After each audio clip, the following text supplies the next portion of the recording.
Hey everybody, so I want to talk about a problem I was having with a Polaris Hawkeye that I purchased. It worked out great for about an hour and then it would stop running and it would have fouled plugs up.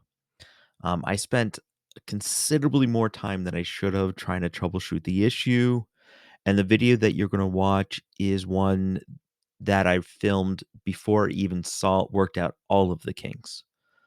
So what you don't see in the video is after that, I still was running into problems, and I wound up having to bring it into a shop, and we wound up changing the controller unit out on it completely. Since then, it's been running a little bit better. It's actually at my dad's house, so he's been using it, and we can go on the trails by his place, and you'll see it out and about. But I wanted to at least preface the video that I'm republishing that I created before I worked out all the kinks. So, with that said, have a good day and enjoy life. Hi everybody, Bjorn Baron here.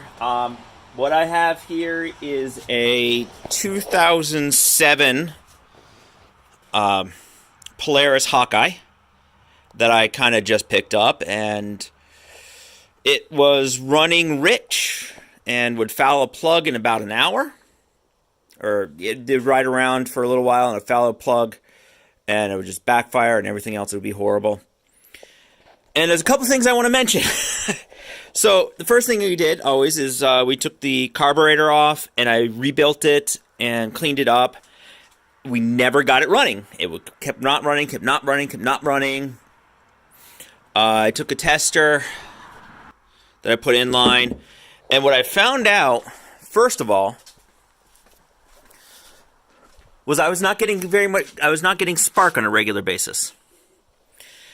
And come to find out, what I needed to do for that is here's the CDI, and they say remove the black wire. So I will look to the CDI right here, and here's the black wire. What's kind of neat is that it's actually, if you go in here, you can click a little click, and you can actually pull the wire out. So you don't need to cut it or anything else, but you remove the black wire. Once I did that, I started getting spark again. So now that I had spark, I went back to the carburetor. Carburetor still wasn't working. I still couldn't get it started. Nothing was working.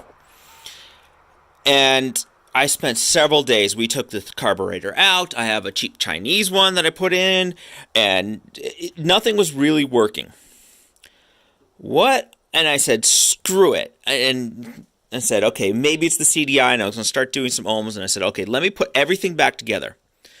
When I was doing my testing, I had the air thing off, I had this cover off, and I sometimes had this on or off. You know, I had the throttle body on or off, and nothing was tight. Everything was loose. I put it all together. I put a new spark plug in, and let's see if it will still start on it. I might not be able to do this.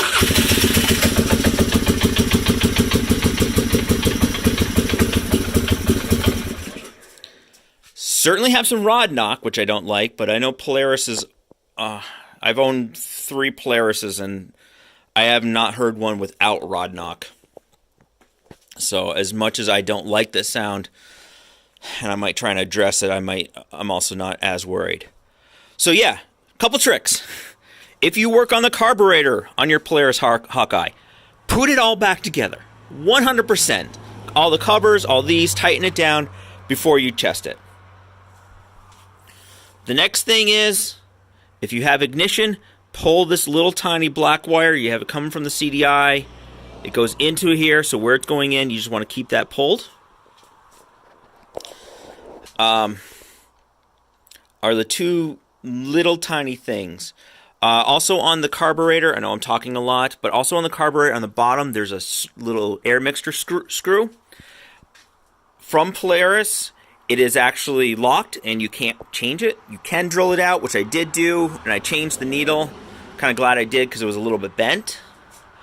I have it set at 1.5 turns off of flush. So I went flush, I backed it out 1.5 turns. Then there's a needle in this top thing, and the way you adjust it actually is not by that screw, but you pull this off. And on the inside of here, there's this little tiny screw. Actually, I may even be able to show you. Here, let me see. Take off the top here. Right there.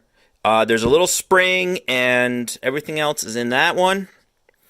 And also part of it will be this little tiny screw right here.